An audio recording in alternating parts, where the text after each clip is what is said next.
Welcome back. સમાચારોમાં આગળ વધી અને હવે વાત કરવી છે ગુજરાતમાં આગામી દિવસોમાં કઈ પ્રકારની વરસાદની આગાહી છે તેના પર. ગુજરાતમાં આગામી 4 દિવસ અતિ ભારે વરસાદની શક્યતા વ્યક્ત કરવામાં આવી છે, કારણ કે રાજ્યમાં એક સાથે 4 જેટલી વરસાદી સિસ્ટમ સક્રિય બની ચૂકી છે.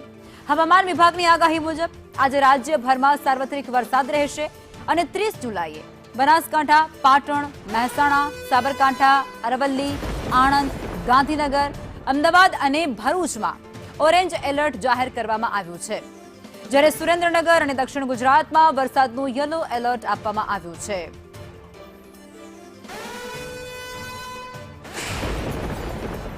आज का जो फोरकास्ट है आज 29 जुलाई से लेकर 4 अगस्त तक, इसमें आज कई स्थानों में हल्का से मध्यम बरसात का संभावना रहेगा, लेकिन कल से कई स्थानों से लेकर अधिकांश स्थानों में हल्का से मध्यम बरसात का संभावना रहेगा.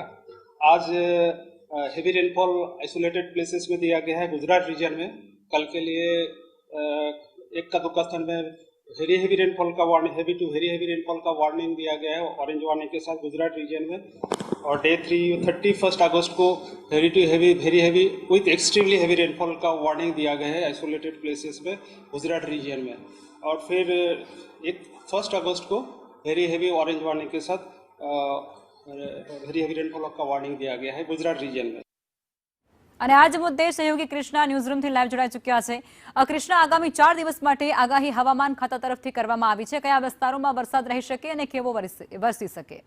जी बिल्कुल 4 सिस्टम जो अत्यारे छे गुजरात पर एना कारणे कया कया विस्तारों में हवे आगाही करवामां आवी छे. अत्यारे नाउकास्टनो मैप छे ने ए प्रमाणे जे रीते देखाई रह्युं छे के अत्यारे मोटाभागना गुजरातमां एम तो येलो अलर्ट छे, परंतु आ उत्तर गुजरातना जे भागो छे बनासकांठा, साबरकांठा, अरवल्ली अने महीसागर अहींया ऑरेंज अलर्ट आपवामां आव्युं छे, એટલે અહીંયા સારો એવો વરસાદ વરસી શકે છે. પરંતુ હવે જે પ્રકારે પહેલા આગાહી કરવામાં આવી હતી કે ગુરુવારથી ફરી પાછી ગુજરાતમાં વરસાદી સિસ્ટમ સક્રિય થઈ રહી છે અને ભારે વરસાદ વરસશે. આ વિંડીના માધ્યમથી આપણે સમજીએ કે કયા એ ભાગો છે કે જ્યાં વધારે વરસાદની આગાહી કરવામાં આવી છે. તો આ મધ્ય ગુજરાત, ખાસ કરીને આજે મધ્યપ્રદેશ સાથે જોડતા વિસ્તારો છે, જેમાં હમણાં આપણે વાત કરી કે દાહોદ, પંચમહાલ અને આ ઉપરાંત બનાસકાંઠા, સાબરકાંઠા, અરવલ્લીમાં વરસાદની આગાહી કરવામાં આવી છે. અમદાવાદમાં વરસાદની આગાહી કરવામાં આવી છે, અહીંયા પણ રહી શકે છે વરસાદ.